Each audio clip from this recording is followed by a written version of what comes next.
Yep. Let's see how many get in here. Reload my page over. Woo. Wow.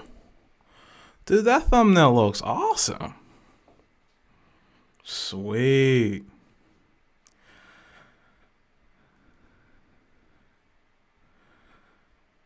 Sick. James Watkins. How's it going, bud?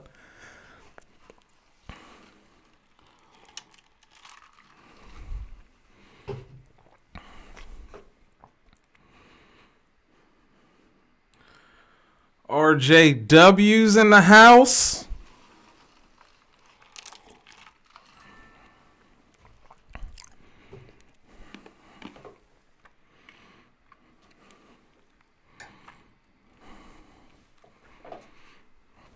Got the blue cup.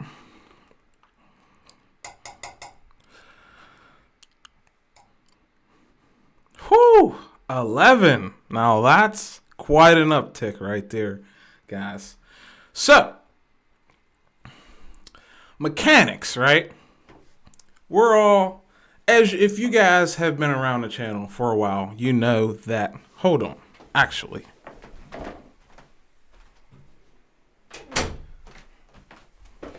Forgot to close the door. So,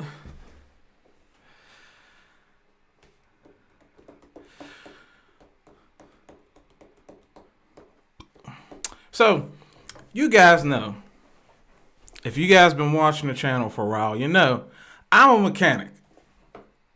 Mechanics, we are like, and a lot of you guys are mechanics as well. So, a lot of us have to be jack of all trades. We have to know how to fix things. We have to know how to diagnose things. We also have to act as engineers sometimes because the customer wants some type of aftermarket add-on or some lights wired in a certain way. We gotta wear all kinds of hats. But we also have to be, at times, welders. So, welcome to Garnett-Tools. Welcome to TSB on this special episode, or live, whatever way you want to spin it, of New Tool Tuesday.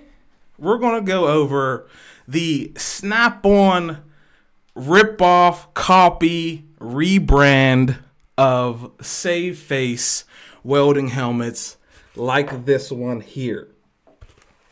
So, stick around while I roll that beautiful intro.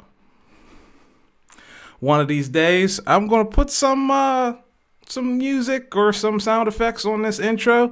But in the meantime, make sure you guys subscribe if you're not already and hit that bell to be notified of all my latest uploads. So, what are we talking about here? These things. So, let me take it off. Put on my very fitting Snap-on hat today. And how are you guys doing? Let me get into the live chat right now and make sure I can see you guys' comments.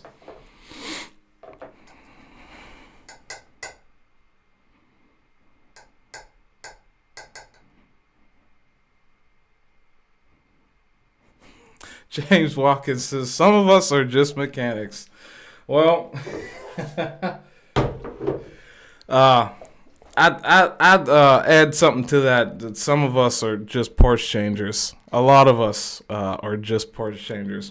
But yes, this product is one of those products that Snap-on is inevitably just upcharging the hell out of you.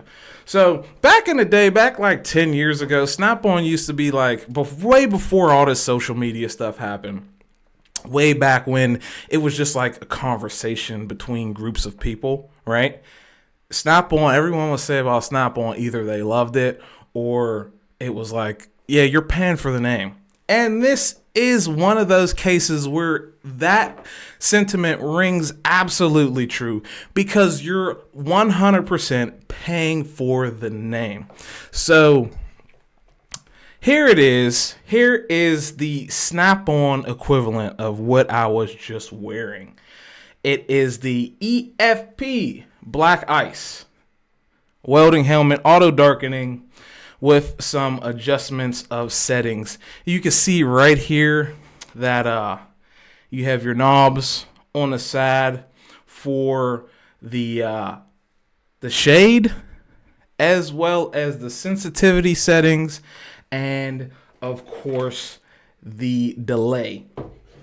And if we want to have a look at the identical, right? Because the company that makes this welding helmet right here, this exact welding helmet is called Save Face, right? Spelled like this, not F-A, of course not F-A-C-E, but P-H-A-C-E, right? Save Face. To further my evidence right now, here you go. EFP. It is the EFP series welding helmet from Save Face. And what you see on Snap-on site, this welding helmet is called the EFP Black Ice. Welding hood, same difference. Welding helmet. But yeah, same thing. Snap-on wants 426 of your hard-earned dollars for this $100 welding hood helmet, whatever way you want to spin it. And that's with prime shipping at your doorstep in 2 days. You don't like it, send it back. Right? Of course, Save Face has a ton of different designs, and some of them are going to cost more than this one. But as you can see, blam, plain as day on the side. Here is the grind settings, the sensitivity, and the delay, just like on the Snap-on welding helmet. So, you want a side-by-side shot? I got you covered. I could do that. Let's see here. I got you covered. Look at that. Look at that. Side-by-side shot. As you saw on the thumbnail, this welding helmet hood is exactly the same thing. Inside, out. The difference, the biggest difference, of course, is going to be the Snap-on logo right there. That's the difference. Of course, Save Face is going to offer this helmet in black as well. It's going to be, for some reason, actually, $50 more than this one. Don't know why there's that much of a disparity between prices.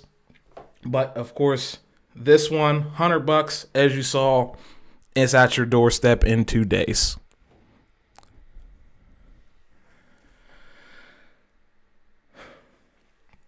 But an interesting thing about Save Face is that a while ago their website used to work. It used to be able to you used to be able to look at the different comparisons of the models and everything, but yeah, not no more. You can't click on this. This is just a picture. You can't click on this. It's just a picture. For some reason, most of their products or actually not, most of their products are welding helmets. So then there's also these type of masks that are like for activity, extreme activity, sports utility. They also, I believe people were using these masks for like paintball, stuff like that. KB says that's a great deal for Snap-on shareholders. It sure is. For $326 more, just because it has a Snap-on sticker on it, says Stone Cold. Yeah, it sure is. It's a $326 upcharge for absolutely no reason. That's a $326 sticker, essentially. But yes, the reason I went ahead and picked this guy up is because I had getting a little out of track here. But the reason I picked this guy up is because I had this guy This is my Lincoln, right, welding helmet that the internals, the switch is broken. You see, there's supposed to be a switch here. Now, when it broke, there was like a magnet.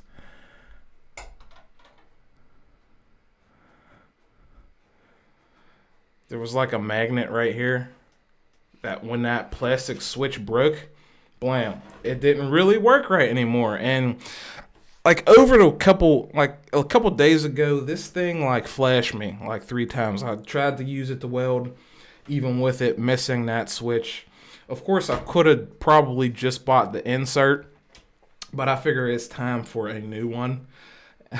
One that would better suit my needs, that's, you know, has a grind mode and such like that. But this one does have all those, but it has the differing shades, the auto darkening, the grind mode, everything I would want in a welding helmet. Right here, as you can see, the actual viewing area is not even that much different when it comes to the darkened portion of the one I've been using. Same size pretty much. The difference is that this is, I think, a shade 11 around the sides. So when you arc off, you start welding, this will auto darken, but you can still see what else is going on because of the light from your weld through the rest of this lens. Whereas on this guy, this is the only viewing area you get. So for that, it was pretty much an upgrade for me to get this helmet over this one. And the design, I love this design. It says, I believe this is the date that we landed on the beaches of Normandy. So June 6, 1944. It's a bomber helmet. Looks pretty sweet. And for $100, I love it. I love this more than a straight up blacked out one. I don't know if it's just me or anyone else would love it like that. But the adjustments are pretty different compared. So the way this one adjusts is there's these little stops. If I can get it in picture here, there's these stops, and that's how you stop where the helmet stops. So you pick that up and move it back wherever you need to on each side. Can I get that? There we go. On each side, it's like that. But the Lincoln, this knob is cammed, so once you cam it, that becomes the stop.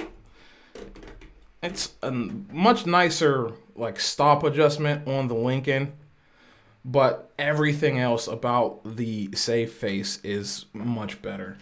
The way it fits on the head and everything. So goes from, let's see, a 6, you got a 6, a 10, an 11, a 12, and a 13 on here.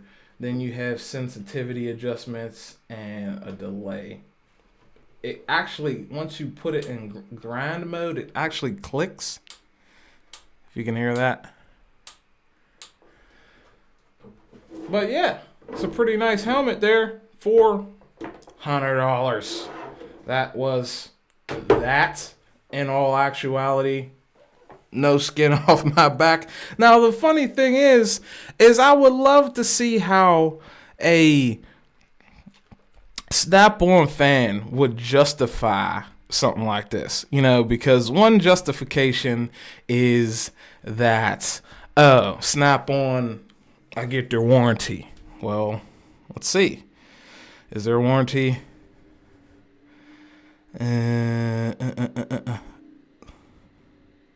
Private branded. Even says it's rebranded on their website. Look at that. Look at that. Wow. They're not even hiding it from you at this point. Private branded. Yeah. Private labeled. Yeah, of course. They're not even keeping it from you. So, it doesn't even say a warranty period. Okay, there it is. So, You're going to have a 2-year warranty on the auto darkening portion and a 1 year for the rest of it. Now, the only downside to this, right, would be I don't really know what the warranty period is for a save face mask directly from the company, and I don't really see a Amazon, or I don't see it say that on Amazon neither. The only, actually, for warranty about this product, click here. Sorry, can't find that page. Of course. So, if you're needing to warranty this thing, you're going to have to contact Save Face directly. But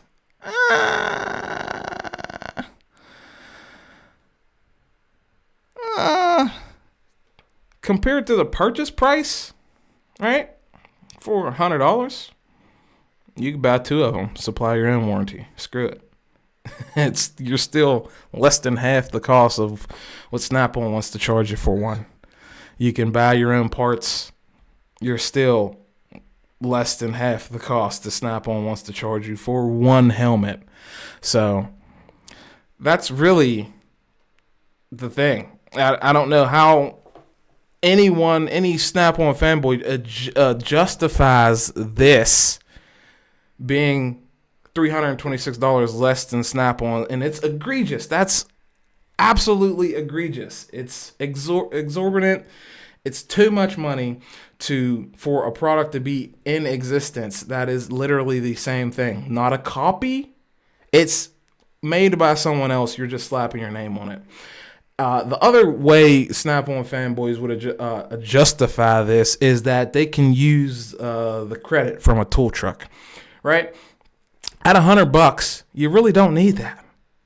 Split $25 up 4 times, and there you go. you absolutely do not need that. Amazon offers you credit. You can go out and get your own credit card, and that's the lowest I've ever seen anything. So even PayPal, you can go out and get PayPal to finance $100 for you. You know, $99 or more. They're gonna give you 6 months no interest. So there's just no justification for why this is so much more than what it actually costs. So $150 for the helmet. Let's see what James Watkins says.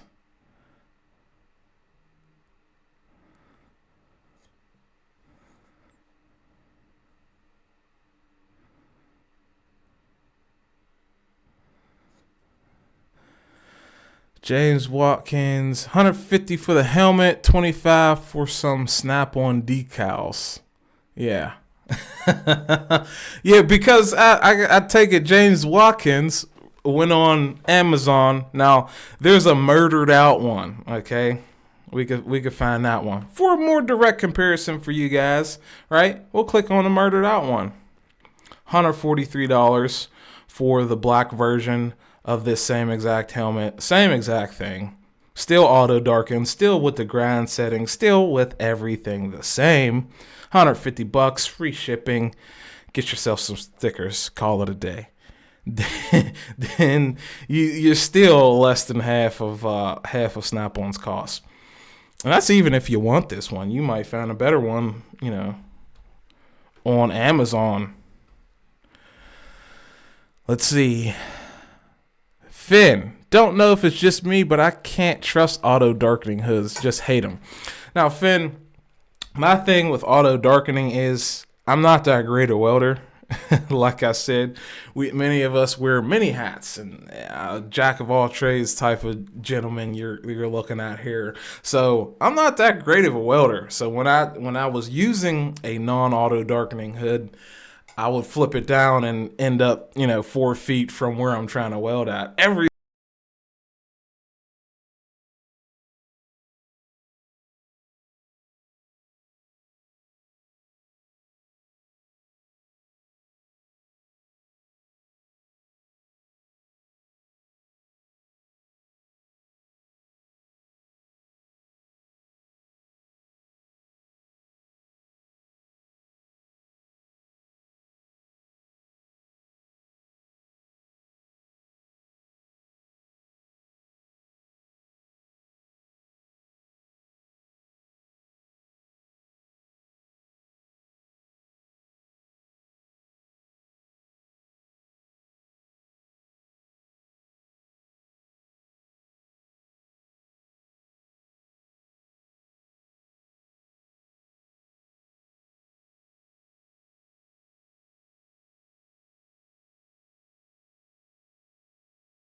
Is that better? There it is. For some reason, the audio slider got moved. I don't really need that, I don't think. There we go. Let me go back a bit and let's see. Bumble says Snap-on helmets are not that expensive compared to Snap-on welders, which I think the Snap-on welders are rebranded themselves as well as the helmets. But the $300 upcharge is just no reason for that. And yeah, $150 for the black one is apples to apples. It's still, what's that? $275 in the difference or something like that. Literally double the price. And you know, that's if they could sell one with graphics for $100 and one without graphics really for $150, you know, they really want to charge $100 for them. But and then Snap-on, when they're buying them, they're getting them for even less than that. So the upcharge, Snap-on's probably getting them for $50, $75 a pop, and then, you know, charging you literally 5 times their purchase price. Which, now look here, if it was something like $275, wouldn't have a problem with that. If it was something like $299 even, would not have a problem with that at all whatsoever. Zero problems with that, right? There's a company called ESAB, probably people like better than this helmet. That would be like in the same like area, right? They're kind of sometimes compared.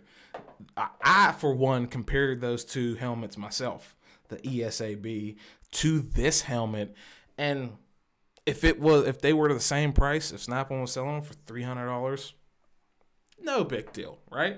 Not really that big a deal. That's what, $200 disparity from the Amazon price, a double upcharge a double upcharge for the actual apples to apples black one. Wouldn't really have that much of a problem with that. But when it's $426, come on. So, if it's not broken, sis, I have the one from Snap-on, and it only lasted 3 years. Picked up a Metal Man and really like it. See, now, if I have a very interesting question, right, for you on that, because had it only cost you $100, right, would you have such a negative opinion about it, right? When you use some words like only lasted X amount of time, it pretty much means you have a negative opinion on it. So I want to know if you had only spent $100 on it. Because granted, if you bought it off the truck, you bought it off a Snap-on guy, and yeah, you know, they might have got it down to like $380 for you, $375 for you, because you're buying it from them. Maybe you're a good customer, you know. But if you only paid $100 for it, you probably wouldn't have, you know, wouldn't be like, oh, you'd be like, oh, great, it lasted 3 years, you know. That's what, $30 a year, $33 a year. It's not really that big of a deal. So we got the audio worked out. Randy K says, this is a conspiracy. Snap-on cut the sound. They might have.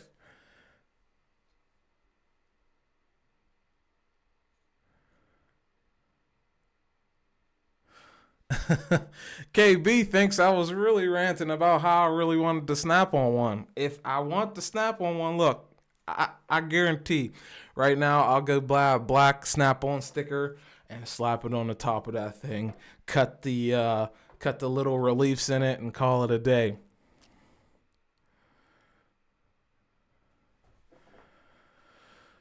Finn says, same. I'm a John Deere dealer technician in the UK. Shout out UK. How's it going, UK? Got the UK in the house. But the best hood I got is a ESAB fixed shade. Flip up. Kind of got to get a little closer here so I'm not squinting so hard. Uh-oh. There we go.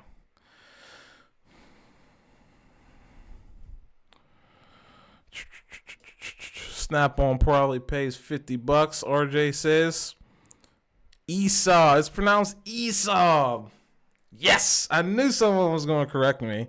I've been saying that wrong for a long time, actually. RJW. I'll get to my finger in a minute. I did mess up my finger, but it's okay.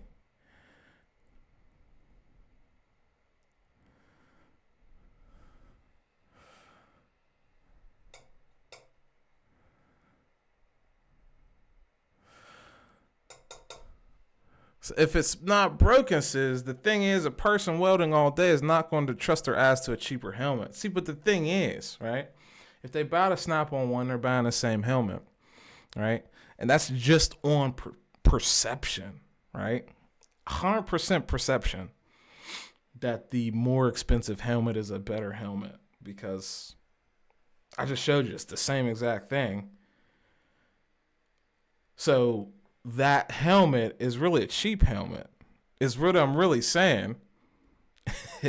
So what I'm really saying is you should not trust the Snap-on helmet because it's a cheap helmet. It really is. It's made in China. That Lincoln I showed earlier in the stream, that one's made in Switzerland, I think. Yeah, made in Switzerland, right? And the ESAB is, I don't think that one's made in China neither. So, it really comes down to perception on that one.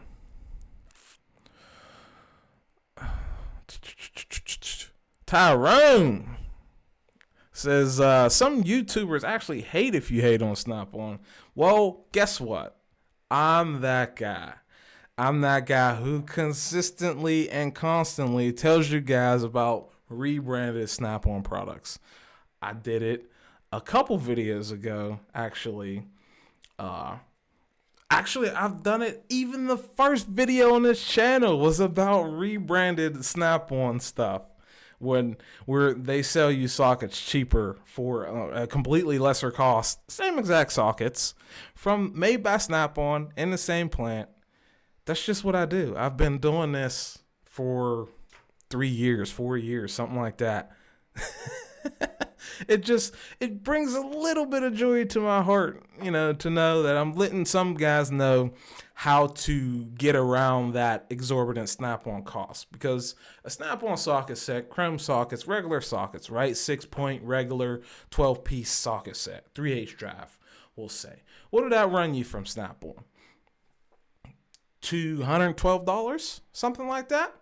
When you can literally look at Williams, the same apples for apples set, the made in USA Williams, same sockets. They're going to charge you $50 if you go over to Zorro. $150 upcharge is not worth it to me. It's the same product, says Williams on it, not Snap-on. Using little tricks like that, I've gotten away with, the same amount of, actually more tools than someone who has spent 15 grand in tools, 20 grand in tools. I have more tools than a person like that, just because I know little secrets like that.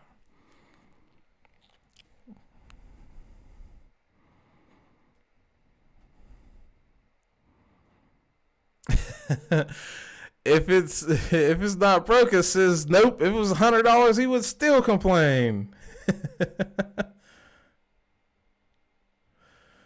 Oh, Tyrone! I forgot to address the rest of his sentiment there. They think you're un-American. Well, listen, I was born and raised in Pittsburgh, PA. I won't tell you the zip code because that's too much information. You can look it up if you want to. But Pittsburgh, Pennsylvania, strong. I love the Steelers. We've throw those terrible towels above our heads. My mom was born here. Her mom was born here. Her dad was born here. I'm as American as they come. And guess what? I will almost never pay for Snap-on. Sorry, just the way the cookie crumbles.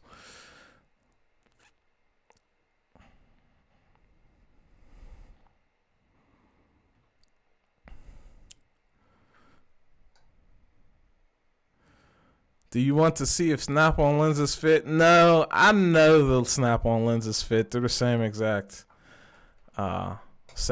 helmet here.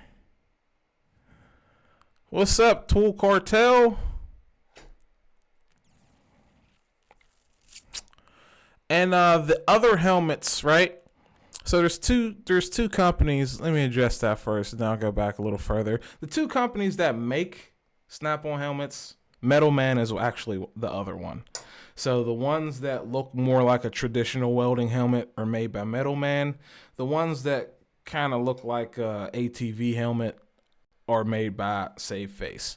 So, and yeah.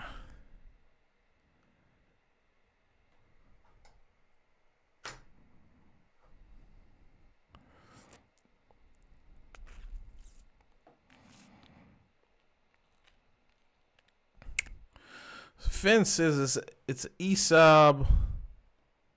I have on Tangent. I want to go upgrade my toolbox. I want to upgrade my toolbox to 42. But what brand should I look at? Can I afford Snap-on one? Or should I look at Top Box or something else? Huh. We can help you out, Finn.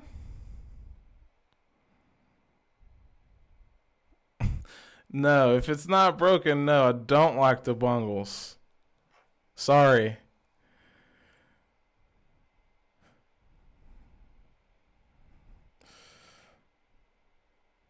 Anonymous Goat, thanks, bud. But Finn, I actually don't know what brands are available in your. If you're from the UK, like I remember, am I recalling that correctly? I don't really know what brands you are available to you. I suppose something like in the UK. What do you have over there? You of course have Falcom. What else you got? There's more. Draper? Do they offer boxes? I don't know.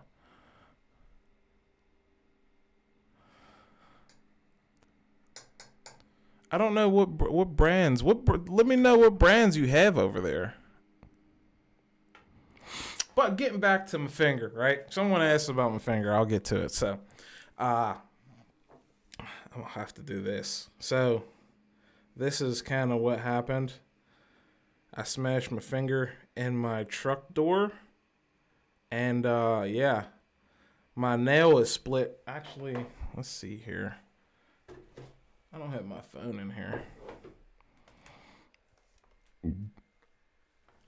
Excuse me, as to not get distracted. Probably greatest idea I've ever done.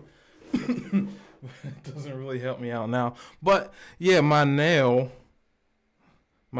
split in half. Is literally at the half of the nail bed is like a eighth inch gap there, so it hurts pretty bad. Yeah, smashed it in a car door, in my truck door. I'll be all right though. I'll be all right. I'll muscle through the pain, and I'll get through it. I just propped the thing up a little further from it. I've been smacking it all day. I still go to work. I've been smacking it all day, but I propped that a little. Try to prop that a little further from it, but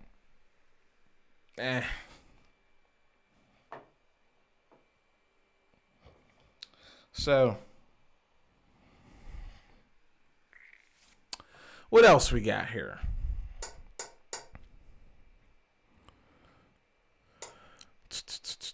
KB says his helmet sits in a dark garage most of the time. I know I can't be the only one that sits his helmet outside a couple hours in the sun to recharge before welding. Michael, that's it works somewhat. So some of the things I could do, I kind of got to be careful with it, but I could still get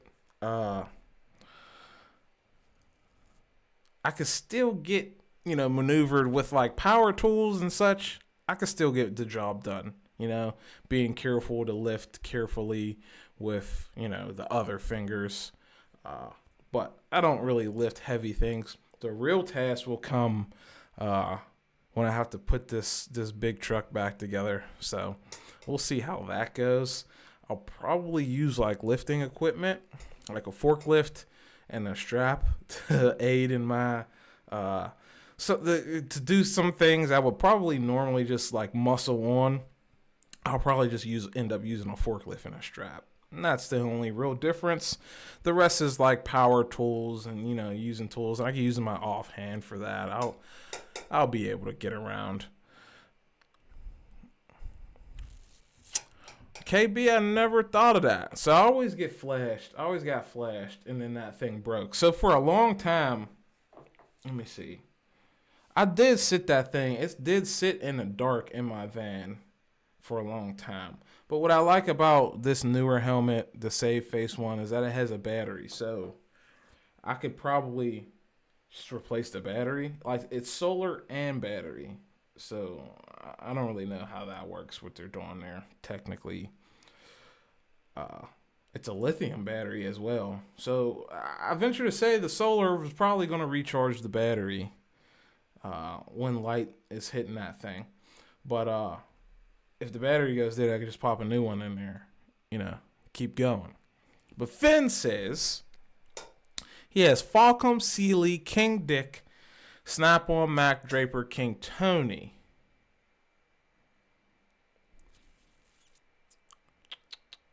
Brit-Tool are the main brands. Okay, so out of those, I'll probably see King Tony tends to be more expensive. Now, another thing that goes into selecting a toolbox, and I always tell people this, what are you actually doing with the box? Are you in a shop? Are you in a van? Are you on the road? Do you work in a bay where you have to move your toolbox constantly? A Snap-on box, it depends on really what you're looking at. If any, I'd say stay away from the Mac and Snap-on.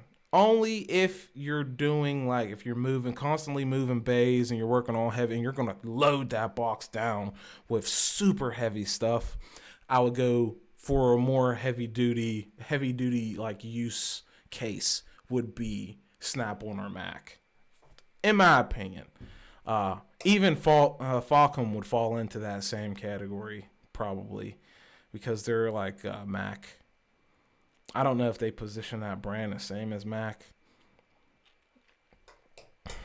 but I would if you're just storing your tools and you don't really you don't have 1-inch impacts or 2-inch wrenches, I wouldn't really go for the Snap-on, Mac, or Falcom. Sealy and King Dick. King Dick has toolboxes? I never knew that.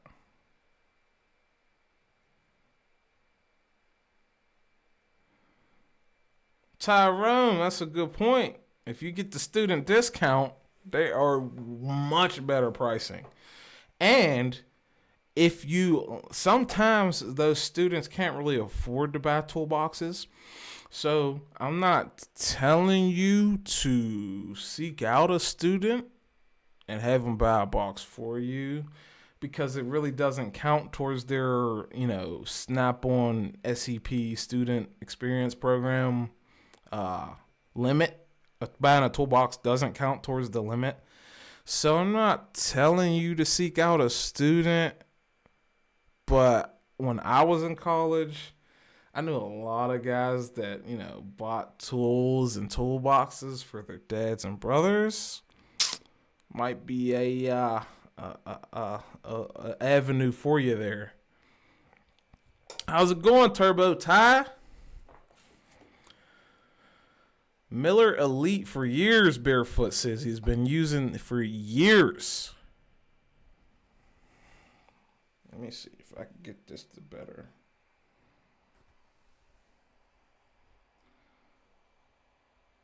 There we go.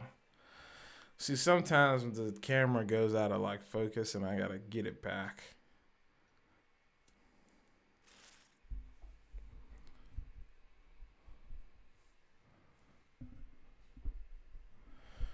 Are you considering the Mississippi meet in a few weeks? What's that, bud? Maybe I'm a little out of the loop, but I don't know what that is. Probably not, though. I'm still working, so. Certainly, if I was sitting on unemployment or something like that, yeah, I'd go down there, whatever. But I'm still working. I still got to show up to work every day. And that will require vacation, and I don't want to use vacation in a time like this, so probably not. Yeah, the finger does hurt with every bump, every time it gets touched. It's horrible, but I'll get through it. I'll be all right.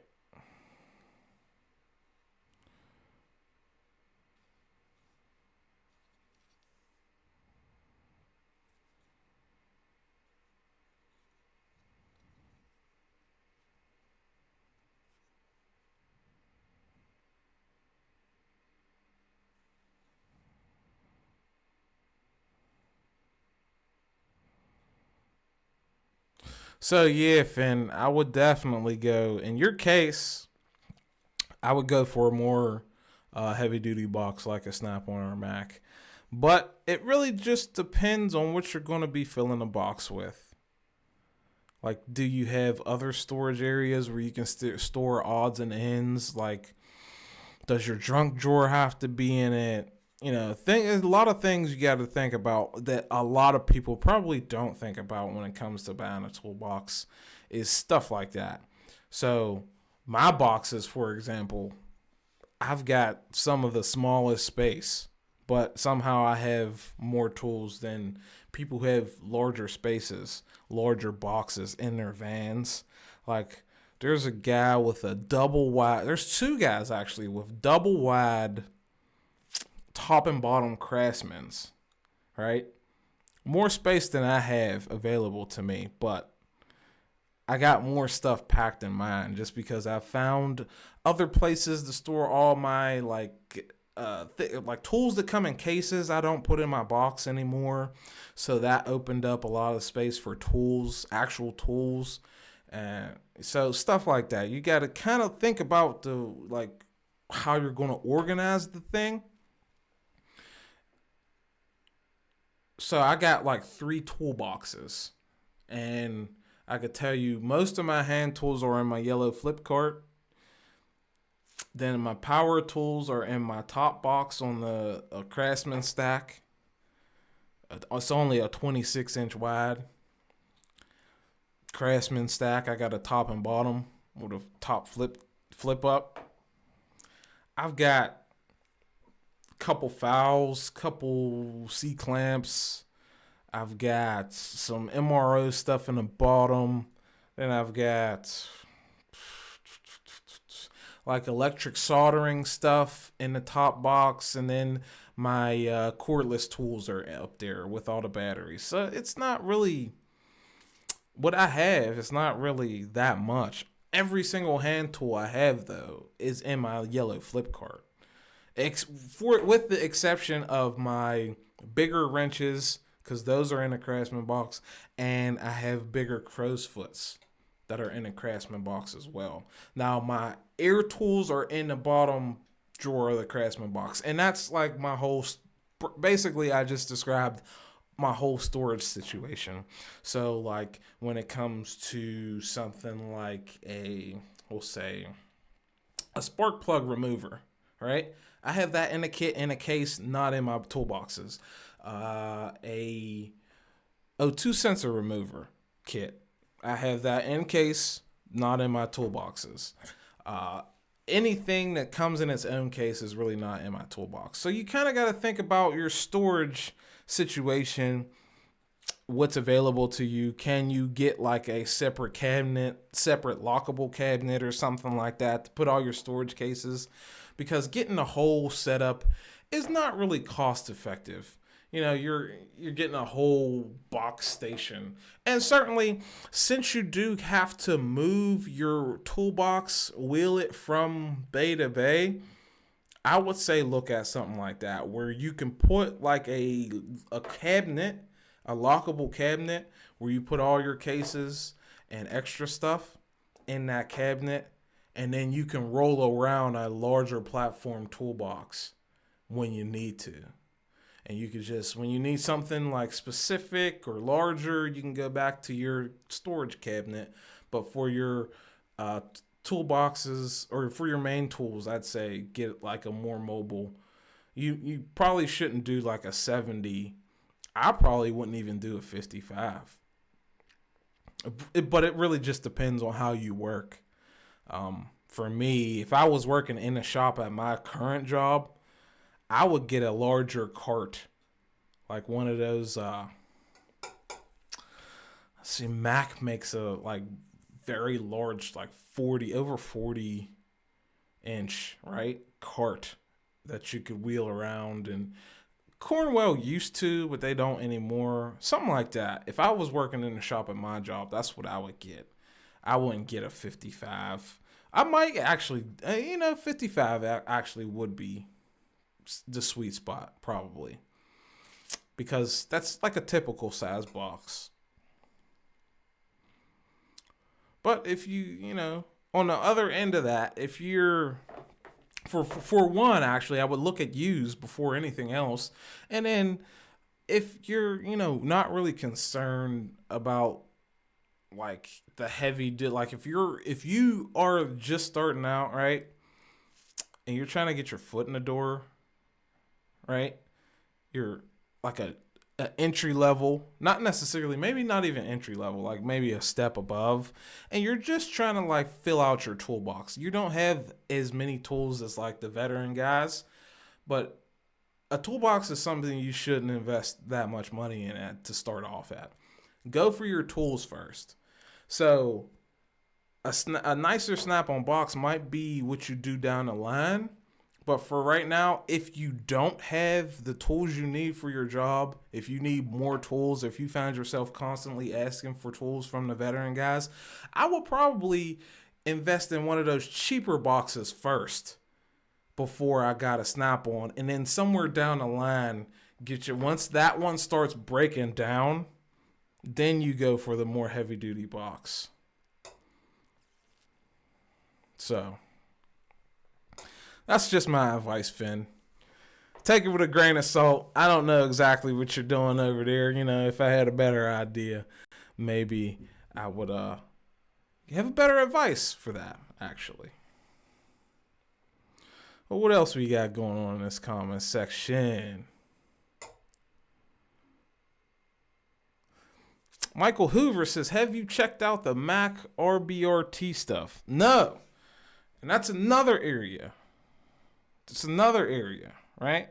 Because I have to show you guys this. Just because I explained this to Tyrone, I'm going to explain it to the rest of you guys still. I've always been the guy who says stay off the tool truck, right? Because there are cheaper alternatives. And in many cases, these companies have other brands that directly sell the cheaper alternatives. So, let's see. Uh-oh. If I can get this to work. Yeah, Proto. So, we're going to look at Proto at Zoro. My favorite place for Proto, Ingersoll Rand, stuff like that. We're going to go there.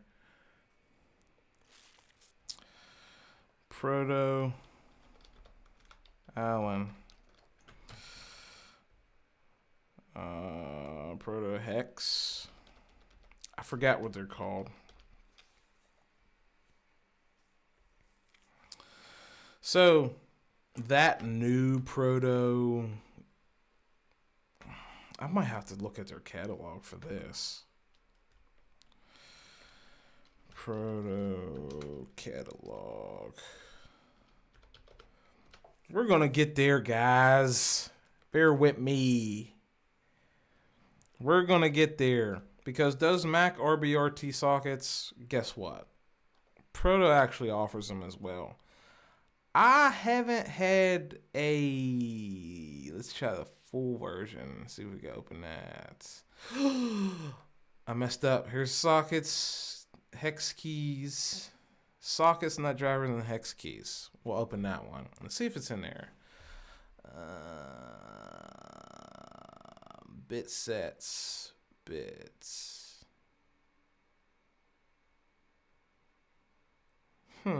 Bit screwdrivers, 642. It's in here somewhere. But Proto offers literally the same exact thing as those RBRT sockets. I just didn't compare the prices. And I learned about them right before everyone on YouTube started making their videos about the RBRT stuff. And I just realized oh. I could have jumped the gun on everyone because I found the Proto version first. But it is what it is. See, look at this. Here's an example. Mac offers this same exact tool set right here. Literally no difference. The difference is the Mac one says Mac, this one says Proto. This one's probably way cheaper. Same exact kit. You get two different types. And the funny thing about this kit is that Gear Wrench offers it too. So if you don't want to buy the Mac or the Proto version, guess what? You could just get the Gear Wrench one and spend way less. Whatever's cheaper. That's what I'd say. Since they're all the same thing, that's what I do anymore. Is I figure out who's got the cheapest and then I buy that. Once I find out the product's exactly the same, I buy that. Alright, so we're getting into Hex Keys here. Just realized I'm not showing you guys this. There we go. Let's see if we can get there. It's somewhere. Torx. I need the sockets. Where's the sockets? Oh, it wasn't even in there. Maybe there's a specialty socket. Oh, and then I messed it all up.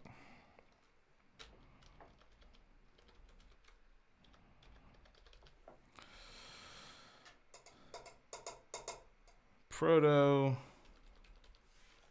We'll try the straight up hex bits. Sometimes you can find directly on their side or website. Sometimes not.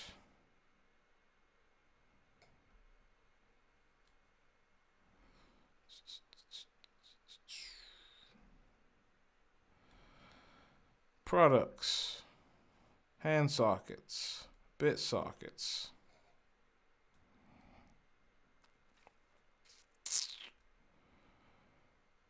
Extra long, extra long. Oh.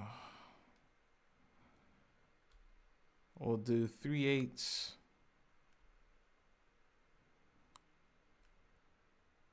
There it is. Advanced Hex. That's what it's called. Advanced Hex. So this is the part numbers for the Proto versions of those RBRT stuff.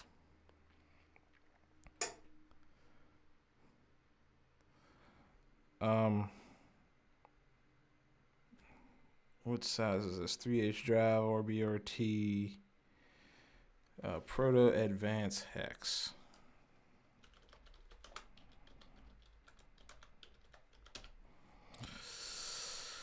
Proto Advanced Hex. Is there a set?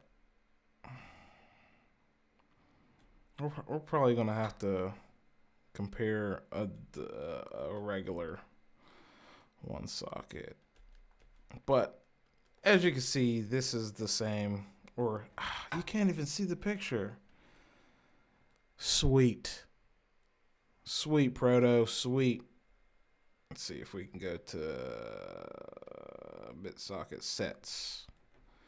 If there's an advanced hex in there.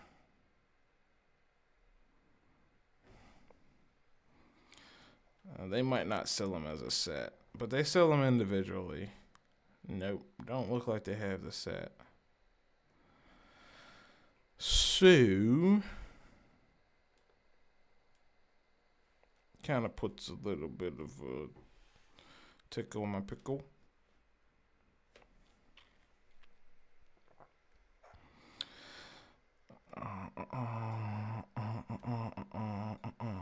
So we'll look at the 10 millimeter. We'll take this product number. We'll search Google for it. Oh, come on. Search Google. Okay. So, Zorro. Now, keep in mind that the picture probably is not... the picture is probably not on point, but this is the correct product number. The product numbers on Zorro superseded the picture. So it's $10 for this 10 millimeter 3/8 drive RBRT socket. Now, how much is Proto or Max? Mac RBRT, right? Pretty popular at this point. Here's a 7-piece.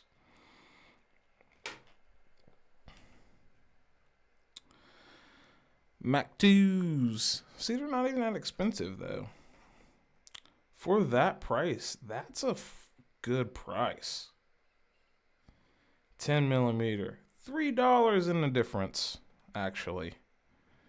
Not that big of a difference on the RBRT. And you want to know what's funny? Is these are probably made in the USA. These are probably made in the Americas. Actually, you know what? I don't know. I kind of got that weird look to a socket that they might not be, but we'll have to see where they're made. But this is the extent of me looking at them. I wish they would say if they're... See, one thing I can say about Snap-on compared to Mac Tools is that Snap-on will say where exactly the product's made, right on their webpage.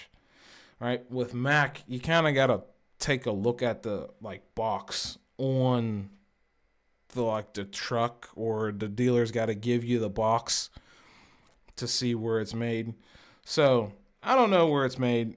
Most let's see. We'll be able to tell right here because I need to go to the product page for that. But Zorro actually does a better job of telling where something is made versus Mac Tools. It's funny. So, yeah. Made in the USA. So the RBRT is made in the Americas. And they're only $100 for the 3/8 drive set. So for that is a awesome price, right? Because even when I looked at the Snap-on, right? Even in my not my last video, the video before last, I looked at a Proto set of Allen's versus a Snap-on set, right? And that set was like $200 and something versus, no, it was Torx. Yeah, it was Torx. So the Torx set of the Protos were way cheaper than the Snap-on. And when you're looking at something like that, and the Mac is like $100 for this new technology type of socket set, I would go for it. That's half the price of Snap-on's normal Torx, or probably half the price of Snap-on's normal Allen's. So as long as they're made in the USA, I'd go for it. Wouldn't have a problem with that. all the stuff I work on is Allen fasteners. Yeah, so I would definitely wouldn't have a problem with that, Mike, at all whatsoever. Chaka Gillis again with the Ryobi is garbage. It's a common theme. I think it's funny. Anyone who's a fan of Ryobi probably doesn't, but I think it's funny. Why do you think that? What makes you say that? I've never, all these times you've donated $2 and said that, I've never asked. I don't think I've ever asked why you've reached that conclusion.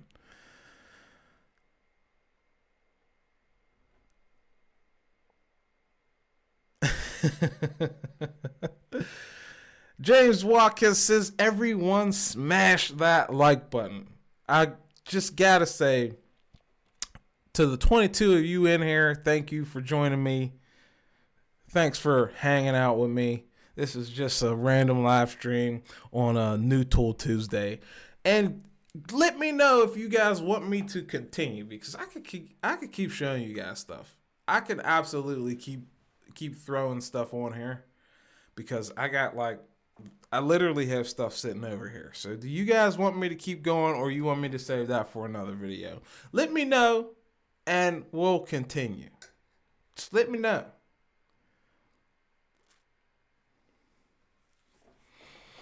Oh, and before we get to that, but like I said, let me know if you guys want me to show you the rest of my... See, because I was kind of going to do this like New Tool Tuesday thing.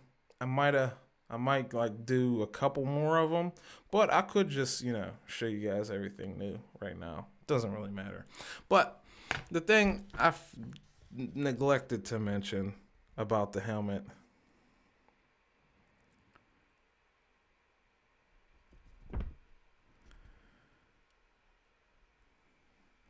is that this is, if you guys can't, let me see if I can, let me fix the framing here. Come on, there we go.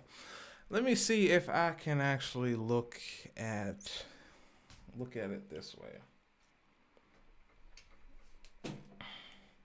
Because since they don't have this on their website, it's going to be pretty difficult to find. But this is the Save Face. This is the Save Face item like breakdown. I don't know if you guys can make that out at all. Let me see what I got.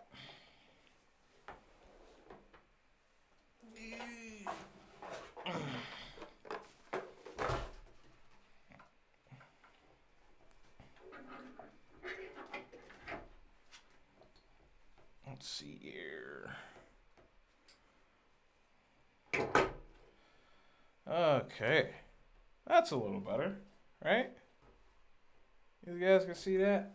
So the one I had earlier in the stream, had you guys looking at, was gonna be a Gen Y. So it's a little weird. They changed up their naming scheme or whatever. So that's now an E series. It says right on the package that the helmet came in. It doesn't say it's a Gen Y anymore. So it's an E series extreme face protector. And the E series, so the breakdown is the E series or the Gen Y is going to be the one with the adjustable settings when it comes to the EFP models. On the other, I think on the RFP, I think the RFP is these ones now. They renamed those to RFP. And those ones, I think both have the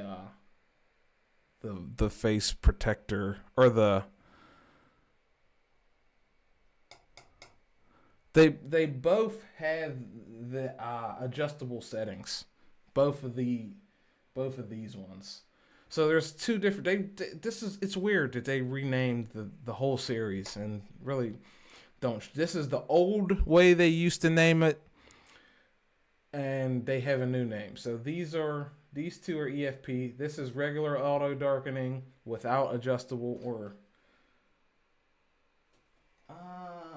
Yeah, there's no shade control on this. This just adjusts to a shade 10, the regular Gen X, and those are cheaper even so on Amazon. They just darken the shade 10 and that's it. They're probably like $50. The Gen Y, which is the E series, that is going to be the fully adjustable one. The Gen X is the Y series also, or Gen X is going to be just straight auto darkening. Then you have the RFPs over there, which are more expensive. So if you needed some information on how to really navigate which one, because I needed it myself to figure out what models are what. It was a little confusing, but I got down to it. James Watkins. What I said what? He says, let's see what we got. Okay. All right. Let's do it. Let's do it. Okay, so first thing. It's not really that much, actually. But this is also what I'm going to feature here on New Tool Tuesday. So if you guys are watching this live stream, I'm probably going to end up popping some of these clips out. A clip of the new tools. I'm probably going to just clip down the welding helmet, clip down this, and what else I show into like one little video that's you don't have to sit and watch for an hour, because it's already been an hour and some minutes. But so if you see a video about like New Tool Tuesday, it'll just be a clip version of the live stream. But this is, you know, what am I doing that for? Actually make this better. Let's see. Can I? No, I can't. I will need another light for that. But this is the Lao. This is a Lao impact driver, manual impact driver. The same thing is going to be available at Napa. It's made in USA. It's the half-inch drive version. You get a P1 through 4, actually, and a slotted driver. Then you also get the impact socket. I got this because mine actually broke. My Harbor Freight one. If there's ever a really avid Harbor Freight hater, it's me. But to my defense, I do actually use Harbor Freight stuff. I just have bad luck with it. So this is the Lao branded impact driver because my Harbor Freight one broke. I think it was only like $35, whereas the Harbor Freight thing was like 20 maybe. So the price difference between an actual American made one that they also sell at Napa. So if you went across Napa and you need one of these, you can actually pick it up at pretty much every Napa store I've been in. They have this there. They just doesn't say Lao on it, I don't think. So that was that. James says that's a nice hat for someone who isn't a Snap-on fanboy. I figure I'll wear it to rub it in, you know. But let's go even lighter, because the last thing I got's pretty big. So this is a Niebo work light, or Niebo Pen Light. This thing is IP67. Let me see if I can find a product number. Actually, I forgot to do the product number on the Lao. So the product number for this guy is going to be 30200, manual impact driver. So the next thing I have is this Niebo Pen Light here. Pretty nice pen light. There's a hardware store very close to my house. Every time I walked in there, I looked at their little display, and it's a pretty good use case, or I'm a pretty good example of that impulse buyer when it comes to stuff like this. If you put a light in my face like this, I'm probably going to buy it. So it looks like it's the Inspector RC is going to be the product for this Niebo light. It's rechargeable and it has a 4x zoom as well as settings. So when you hit this and you hit it again and then hit it again, it's going to have different brightness settings per how many times you hit this back button. And for that to be built into a little light like this is a bit surprising. But this is also rechargeable. Now, years ago, I had a lot of non-rechargeable lights, and this one is still IP67. You just spin down this little sleeve here, plug it in, it lights up, turns a different color when it's done. But the main gripe I have against this is that it's left-hand threaded, the cover for that. So you kind of have to hold the light in a weird way to get that to come down and slide out the way. But I'll deal with it. It's a pretty good thing.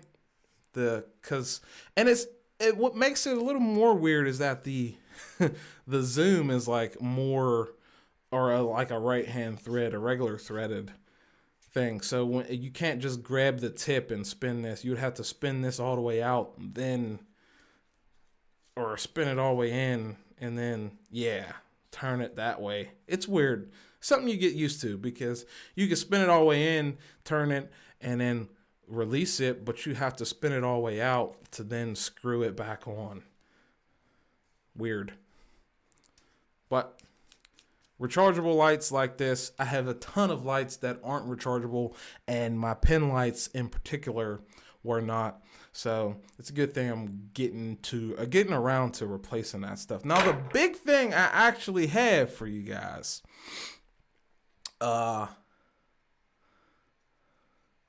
Michael Hoover says that Niebo light isn't rechargeable. Well, I don't know. If you have this, okay, here's a product number. So it's the HL19E. If you have the same one, you spin the thing. You spin that collar and you pull it down like that. Spin that collar, pull it down, and there's the USB. Weird. I wonder if I can get these batteries out of here. So that back cap does still come off. And I suspect there's probably this probably replaces two AAA batteries. You probably put two AAA batteries in there and still use it. So, yeah, if you have the same model, it's rechargeable, bud. You just got to get the right battery.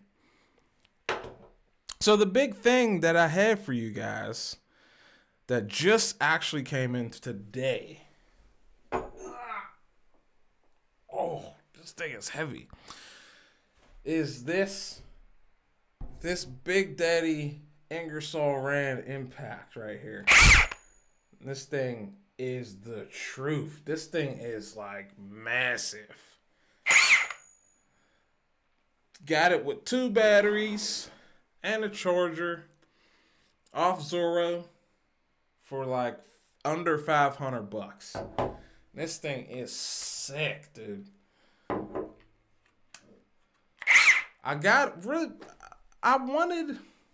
So what drove me to purchase this one in particular? Now, I see a lot of guys liking the Snap-on one. I see a lot of guys liking the Milwaukee and the DeWalt's.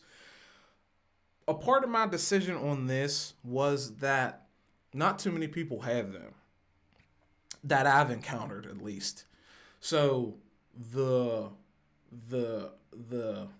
if I left this tool sit somewhere, it's not going to draw that much of attention as like a Milwaukee sitting somewhere.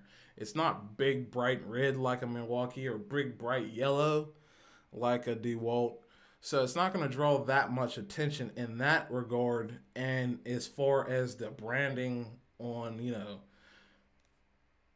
like other people have the charger, right? Because that goes a little bit into the security of the thing, is the how much people want something.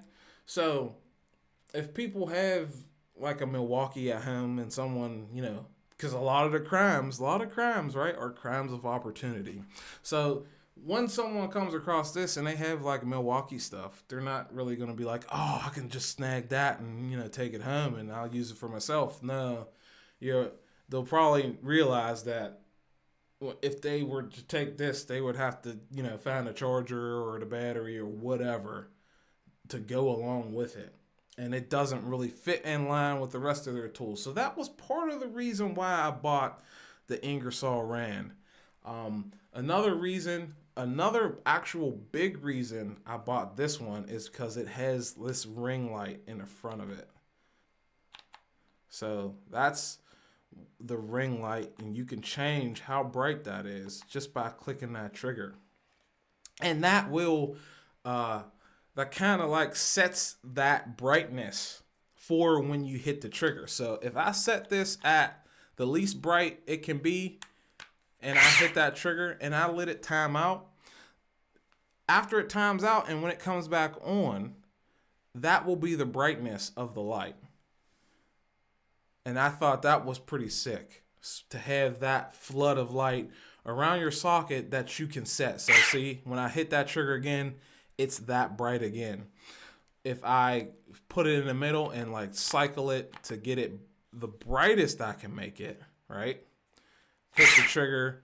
Once I let it go off and hit the trigger again, that's the brightness it sets. So that was a pretty good feature that I liked of it. I like that it does not have the pin detent. So here you go. Bright as I can make it. And it goes back to that brightness setting. So it also has a bunch of settings here in the back. Let's see if we can get this on. There we go. So you got a full, a half, a wrench tight, and a hand tight. Different settings on the back of it. And really, I love this thing. Brushless, all the settings you want. It's got 1500 breakaway, 1000 regular foot-pounds. You got an indicator. I like that I kind of would like to have an indicator on the tool as well as the battery, but you can't have everything. I like that it's on the battery because you can see how charged the thing is even when it's not on the tool. So if I take this battery here and I hit this button, it lights up green. Hit the button. All of them light up green because that's the charge level on the battery. And it's a little bit of a problem that I have with my Milwaukee M12 batteries, that I don't know which ones are charged or not. So I kind of have to plug them into a tool to see the charge level, to see which one to charge. And with the indicator being on the battery, it's a much nicer system. But this thing is heavy. It's very heavy. I've had other guys' impacts in hand, and this feels quite a bit heavier. This feels almost as heavy as the Snap-on. Might even be heavier than the Snap-on. Older one. This older Snap-on. Not the new brushless one. I haven't held that one in my hand yet. But I know my coworker has a Snap-on gun. And another coworker has the Milwaukee. I think the Milwaukee's lighter than this. Much lighter. But this thing, the light, the torque that it has, also the angle. So sitting flat, it's kind of angled. So when you put your socket on there, it kind of puts the battery out of the way.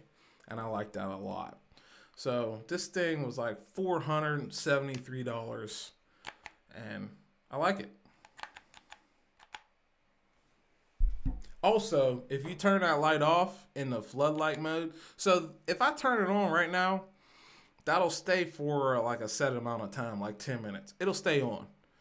I can actually turn it off, and once I pull the trigger, it doesn't come on. So you can turn your light on or off.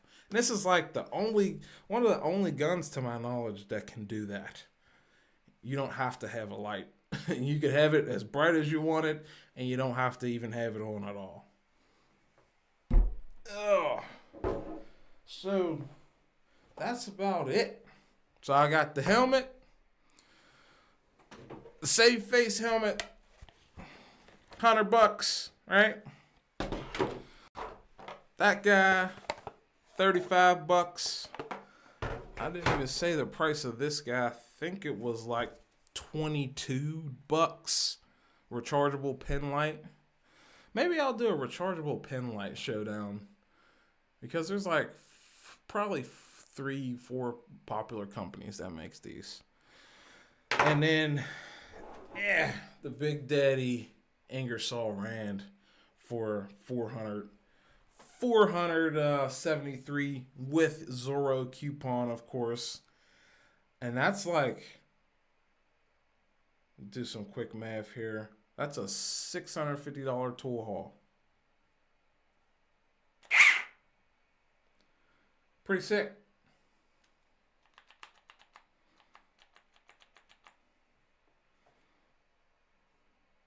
I'll put this guy to the I'll be putting this guy to the test, and I'll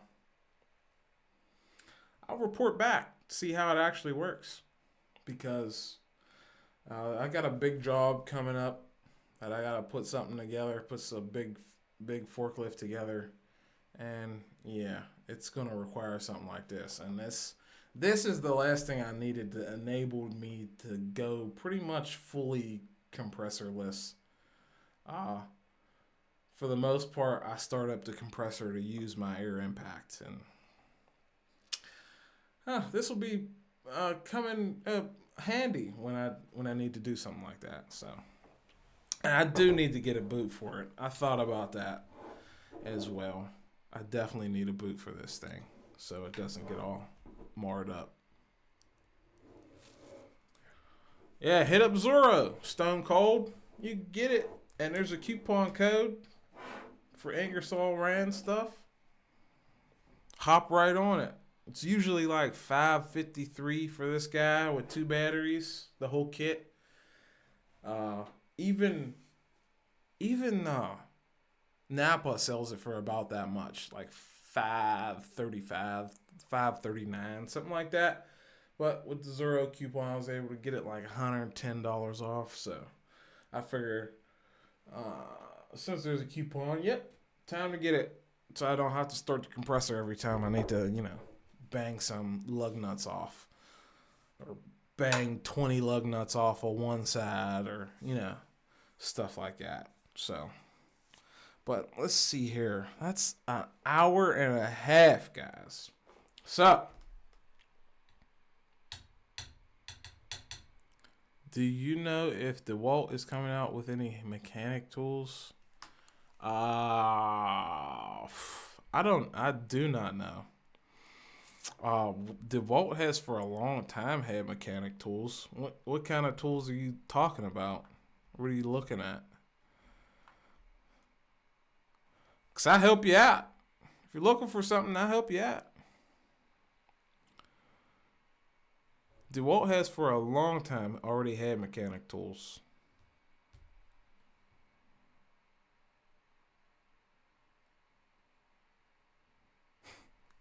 Yeah. I hear you, James. I gotta get the boot on the way. I wonder if they have I think they even have battery boots for these things.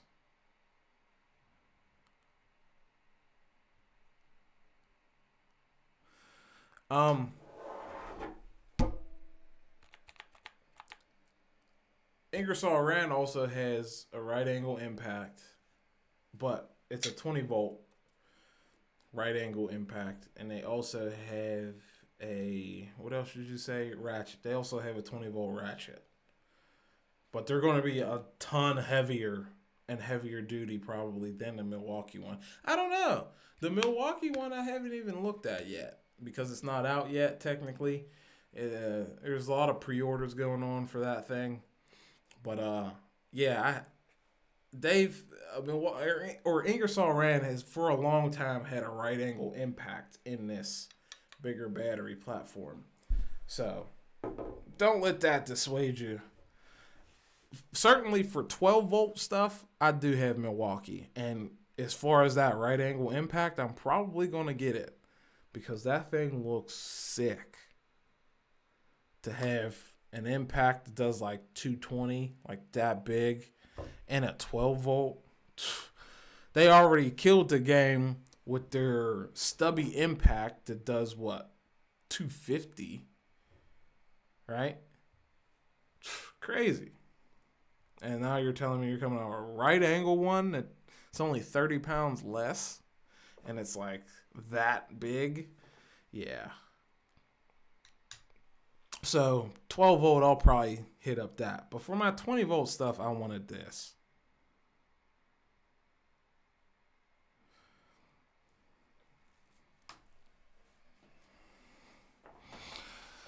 So with that said, guys, I'm probably going to sign off of here. It's getting late. James Watkins, no.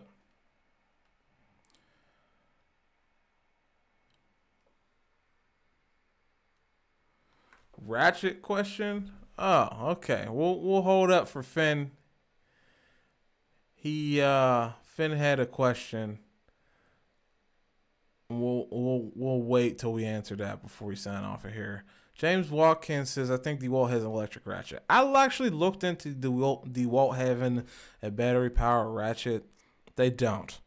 Unless they came out with a new one, they don't. It's Mac Tools that has it, which we all know DeWalt Mac Tools, same power tools. Batteries work, batteries cross interchange, and all that. It's just weird that DeWalt doesn't have itself a battery ratchet, but Mac Tools does. And that's another thing. When I was looking at my M12, looking at getting those Milwaukee's M12s, that's one of the things I looked at, and DeWalt didn't really have a battery ratchet. They didn't really have like the 12 volt platform which is compact. They didn't really have stuff like that anymore, at least. So at that point, I decided to go away from DeWalt, and I went with Milwaukee instead. So if you can, because that was a viable option I was looking at, is to getting invested in the DeWalt lineup, the USA made stuff, and then just seeking out a Mac ratchet. But that was kind of like one of those things. I would have had to find a Mac guy or order the ratchet directly. You can't really find that ratchet readily available on eBay all the time. It was just a no-brainer to go with the Milwaukee stuff. More available, more tools in that 12-volt lineup. I don't even remember what volt lineup was the DeWalt or the Mac ratchet. I think it was the bigger battery lineup, actually. So they still don't even, Mac or DeWalt don't have a small 12-volt ratchet.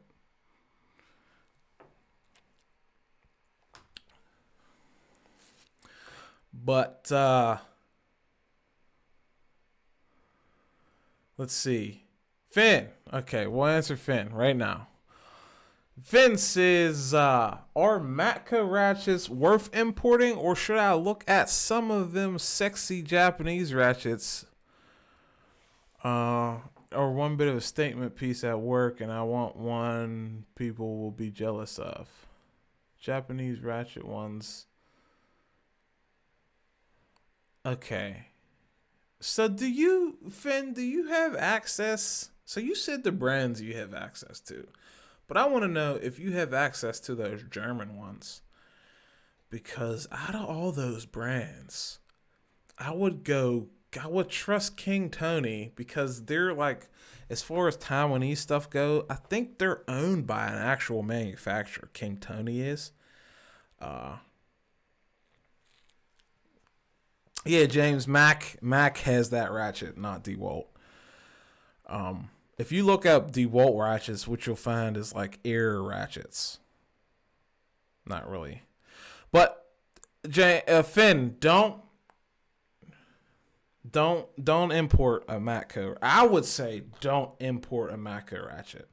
Some other guys might have had luck with Matco ratchets, but it's not worth the hubbub at all.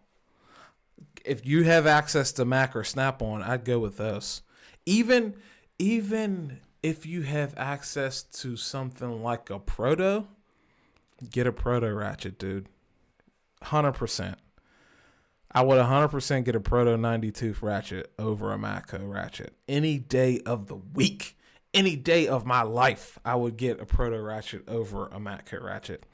I've had a Matco ratchet, a single Matco ratchet. And what happened to it on me is that the way that ratchet is made, I'm going to make a video of this one day. The way that ratchet is made is different from every other professional ratchet. And there's a reason those other professional companies make ratchets and the mechanisms in the way they do.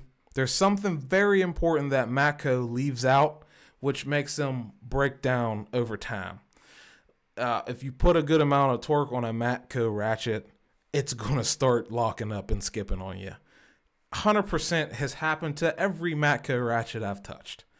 So I wouldn't, I've even had guys, so I've even known a guy, still work with him to this day, that still, to this day, from 3-4 years ago, broke multiple Matco ratchets and can't get them warranted, can't get a rebuild because he doesn't know what to buy, or he wants to get it, warranted out because he bought the ratchet at full, retail on a truck.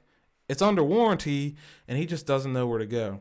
I've tried to tell him where to go and he hasn't really done that yet, but they're just broken ratchets that he rides around with, and he's been riding around with for 4 years or something like that. So absolutely do not import a Matco ratchet. Not worth it. Before that, I would get Snap-on any day of the week. I would get Proto any day of the week, or even the Mac ratchets, the Mac 90 tooths.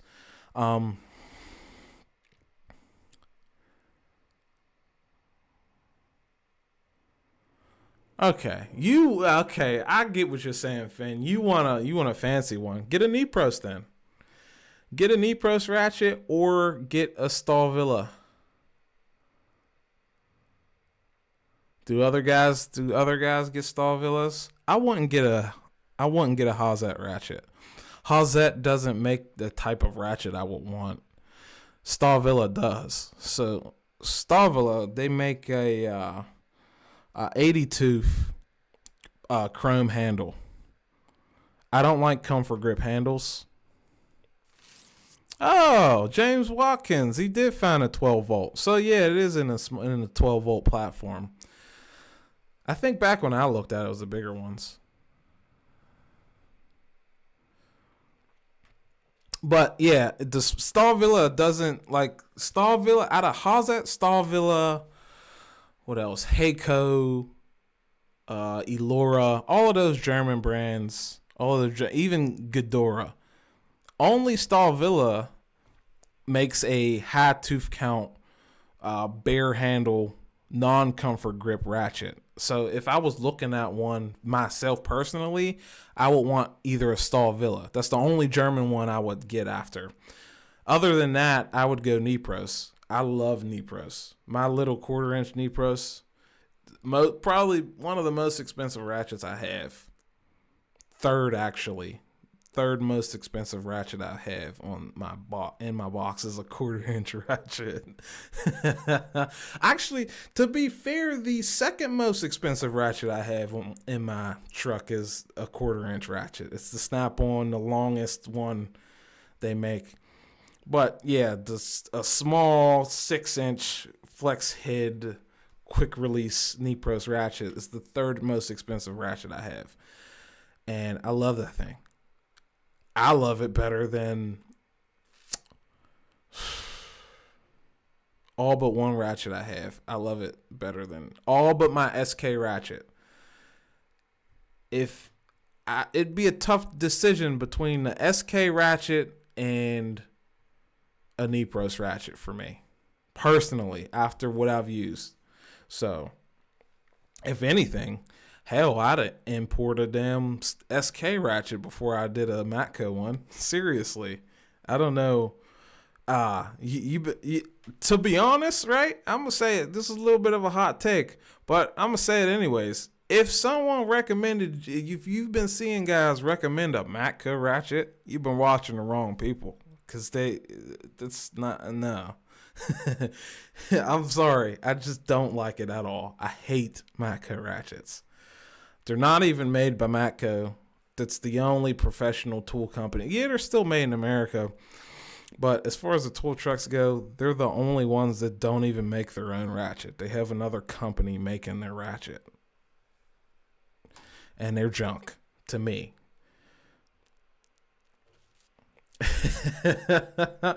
James Walker says that Snap-on fanboy is coming out. Not really. I buy what I need when I need it. Some items I see value in. Other ones I really don't.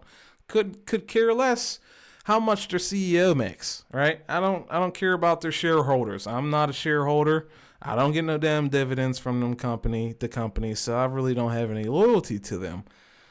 When they try to shove a rebranded product in my face, I give them one of these, right? And show them where they can shove it, actually. So, as far as ratchets go, Finn, that's what I'd say. Pat Clark Barnes, AJ Manufacturing makes the Matco ratchet. They're a small manufacturing company somewhere in the South, I think. I don't exactly remember which state they're in, but a company called AJ Manufacturing makes the Matco ratchet. And James, yes, the 1/4-inch long Snap-on, the longest one they make, flex head. That's the one of 3 Snap-on ratchets. So the only reason, I will say this, the only reason I even have Snap-on ratchets is because they're the only company that makes that. Or at the time, they were the only company that made that. Actually, 2 of them were because of that. So if you guys are looking for the longest 1/4-inch ratchet, fine tooth, the best option is Snap-on. They make it longer than any other company does as far as flex head goes. So there's not a SK, Matco. There's not even a single comparable one. There might be a comparable Matco one, but honestly, I wouldn't even look at them twice. It's just how much I hate that. But there's not a comparable ratchet. For that specific ratchet, there's really not a comparable fine tooth ratchet as far as American made. When it comes to the 17-inch long Snap-on fixed head 3/8 drive ratchet, they're the only company that makes that as well. I think the longest Mac or Proto one is like 15. Same with same with SK and same with Matco. So that's why I picked up those 2 ratchets. Now the last Snap-on ratchet I have is a 1/2-inch drive, 24-inch long. All chrome handles. All of my ratchets are chrome handles. I don't have a single bit of comfort grip. I have those other ratchets, comfort grip ratchets at the house, but in my work van, I don't have any comfort grip anything, just because of the way I store my ratchets in that little side portion of my box. I'll put a card or something. I'll put a link in the description for that, or one of my toolbox tours. But that ratchet in particular, my boss for Christmas gave us $50 gift cards for Snap-on because they were coming. It's a $200+ ratchet, $218, and the gift card got it down to like $180. So sure. Junkyard, Stone Coal. Yeah, James. As far as my ratchets go, I switched from all my Taiwanese or Chinese ratchets to American-made ones. That was a big driving factor, with the exception of Nipros, because I wanted one. That's the only Japanese ratchet that I'm keeping. So there's 3 Asian ratchets I have currently out of like 12. Every other ratchet I have is American made in my work van. So that would be, let's see here. Yeah, my Carlisle flex head, which I have to replace because it's at this point all my ratchets are like 72 tooth, which is the snap-on 1/4 inch one, which even that fact I hated. It was a hard decision going with the Mac 90 tooth 1/4 inch or the Proto 90 tooth 1/4 inch, but it's only like a 9-inch flex head, or the snap-on 12-inch 72 tooth. I hated that fact. It could have been 80. They could have done it. It's just annoying that I had to, whatever. So 72 tooth up to 90 is what I have. So the 3 Asian ratchets I have is the Nipros, which is still a 90 tooth. So I'm keeping that one. But the Carlisle's a 60 tooth, and just by having those other ratchets and seeing the advantage of the tighter tooth count, it kind of like makes me hate that Carlisle ratchet. So I'm going to take that one out and replace it with a 90 tooth. So that one's going to be gone. And the other one I have is the Gear Wrench 120 XP 1/2-inch drive, 10-inch long fixed head, which I hate that one as well. It's too bulky. It's too heavy. The head's too thick. It annoys me too much. So I'm going to be switching out to only USA or Japanese ratchets, period. So that's why I have a little bit of a particular taste when it comes to ratchets. Has to be, these are my requirements, okay? For me to put a ratchet in my work van to work at work, to drive to my profession, has to be either US, it has to be from a first world country. Right? So that's USA, Germany. These are the requirements that I look at when deciding on a ratchet. So that's USA, Japan, or Germany. That's the only ratchets I will consider are from those countries. On top of that, I prefer a higher tooth count than a lower one. So it has to be 80 tooth and above, right?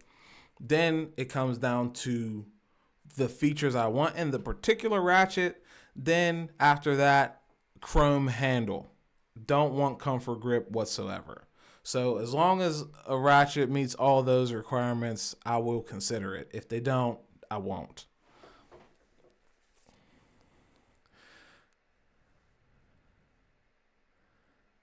Later, Finn.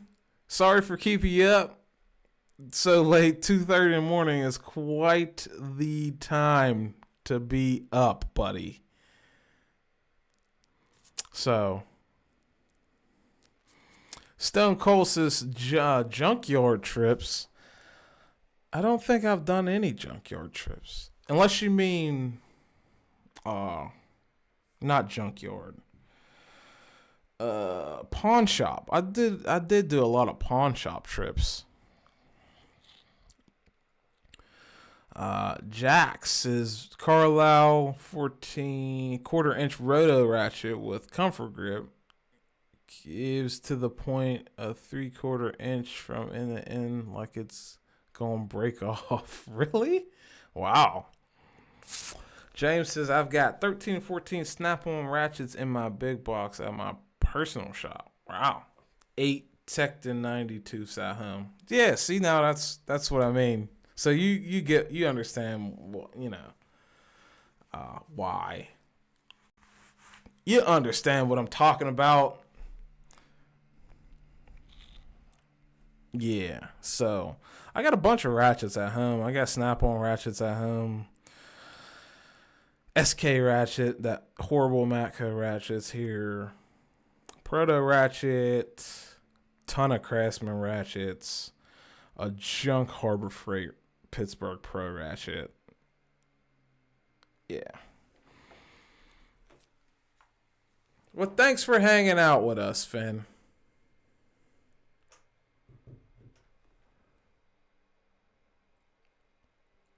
Oh, Jeep.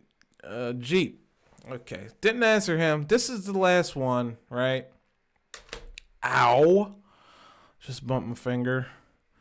But this is the last one I'll answer before I sign off of here myself. So Jeep, what does that even say? Let's see. Jeep Man LS. Oh, okay. That makes more sense. Jeep Man LS1 says, what do you think of new Milwaukee 18-volt air compressor coming out? So, I mean, wow, first of all. Second of all, can't say I've called that one. I have called some other things. Like the different angle die grinder. I called that one. I certainly called that one. We'll go ahead and call another one. They're probably going to come out with a M12 air hammer one day. Maybe. Probably. I can see it. I can 100% see it. It'd probably be an M18 air hammer. Or M18 hammer. Like, pull the trigger, bang, bang, bang. Yeah, one of those. I can see it. I can see it happening.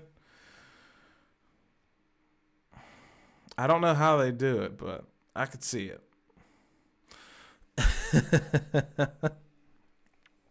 But as far as the air compressor, it looks so. James wants to see more. We'll show you more. So we'll search M18 air compressor.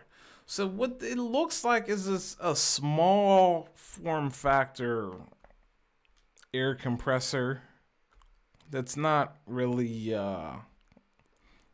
we don't have that much images of it yet, huh?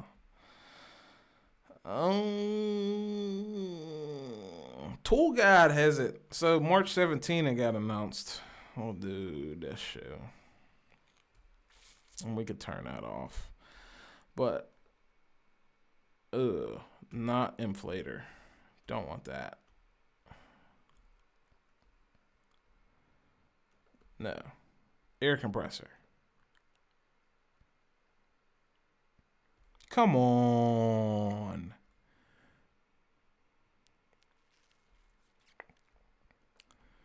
CPO.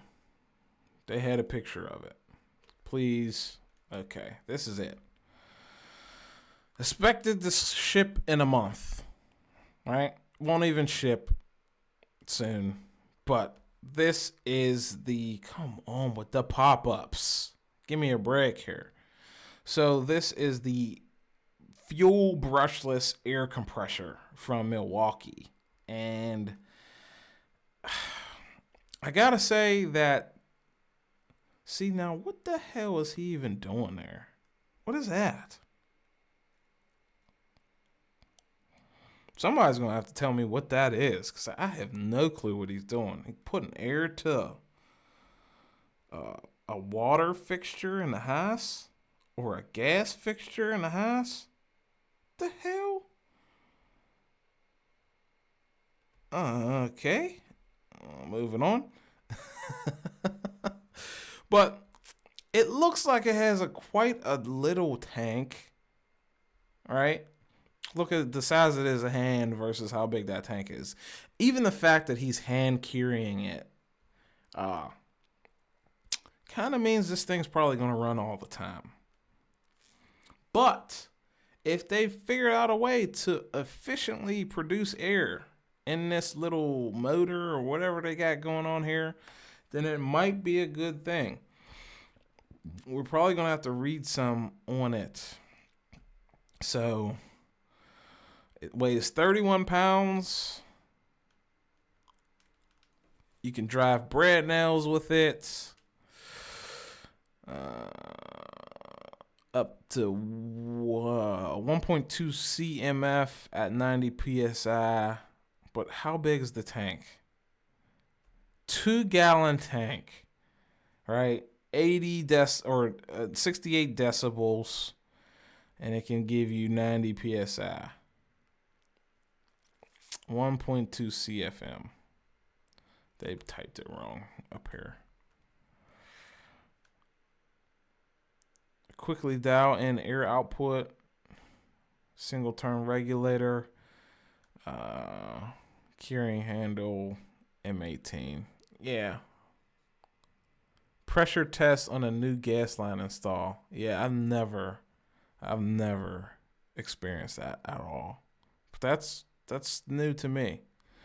But as far as what I think about this thing, it's definitely not going to replace your gas powered air compressor at all. It'll be for those things you need to get done in the house. So maybe you're like running flooring in your house and you need to bring a nailer in, and you know, it's easier to bring. It's certainly going to replace those small compressors that you would tag along with you. That's nice. It'll replace one of those, but as far as a larger gas power compressor, it's not going to replace those. 100% isn't gonna. You might could run the roof on your deck, right? But as far as like one battery running your whole roof on this thing, I don't know if it could do that because it's only a 2-gallon tank.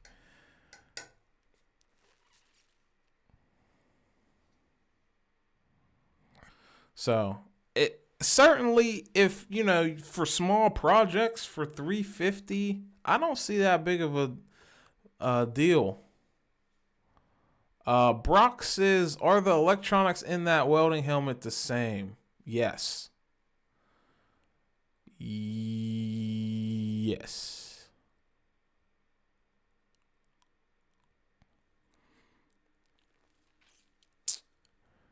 James said he's been waiting for this. Jack says, what do you think about the weld compressor like the 4.5 gallon at Lowe's or Depot where the piston comes out of the cylinder at the bottom? There's like, what? I've never even heard of that. Send me a link. Send me a link, Jax. That's going to go in a Suburban. Yeah, so certainly for those small jobs, this will get the job done. It's nice.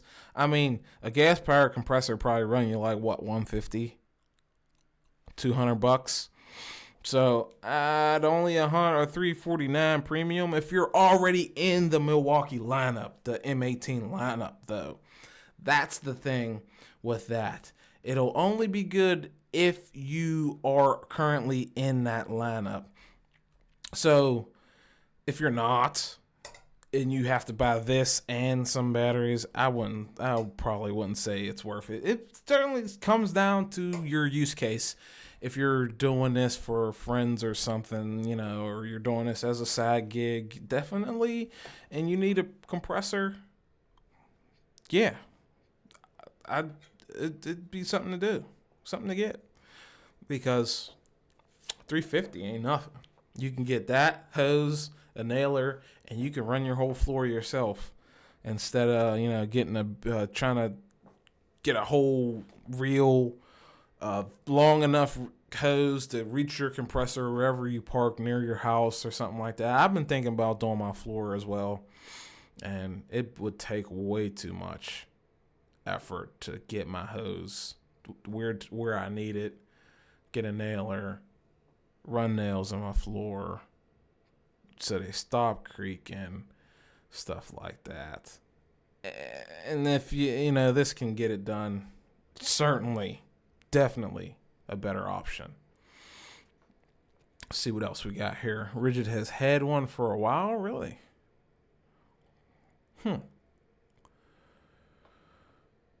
Yeah, Jax, you're gonna have to send me a link of that one. And where we at? Where we at? We can go back to looking at the helmet item show. So yeah, the helmet, if you can see, is exactly the same. No tangible difference except the graphics on that welding helmet. You got your grind. You got everything you could ask for. It's the same exact thing. This company makes them for Snap-on. Snap-on just sticks their name on it. Period. You got your sensitivity and your delay and your grind mode and your 6 through 13. Then you got the inside. Same exact internals. Because it's the same exact helmet. Plus, this one has D-Day on it. Or not D-Day. This one has the Storm the Beaches of Normandy date. Is that D-Day? Might be.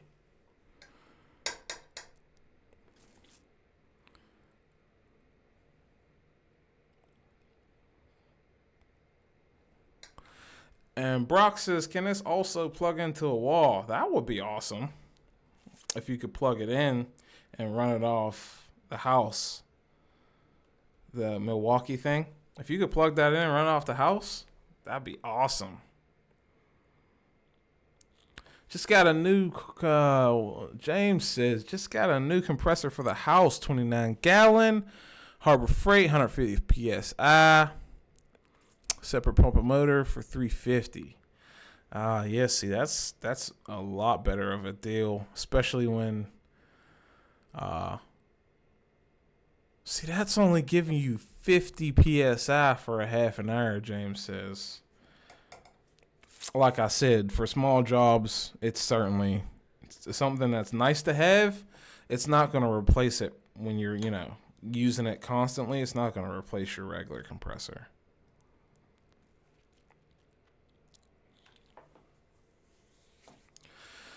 But yeah, guys, it has been 2 hours of this thing. So we're going to go ahead and sign off of here. Thank you guys for joining me. Thank you so much to Chaka for donating to the super chat. Thank you guys for tagging along. Thank you also for liking, commenting, and subscribing. I like to give you guys as much information as I can to inform your tool purchases better.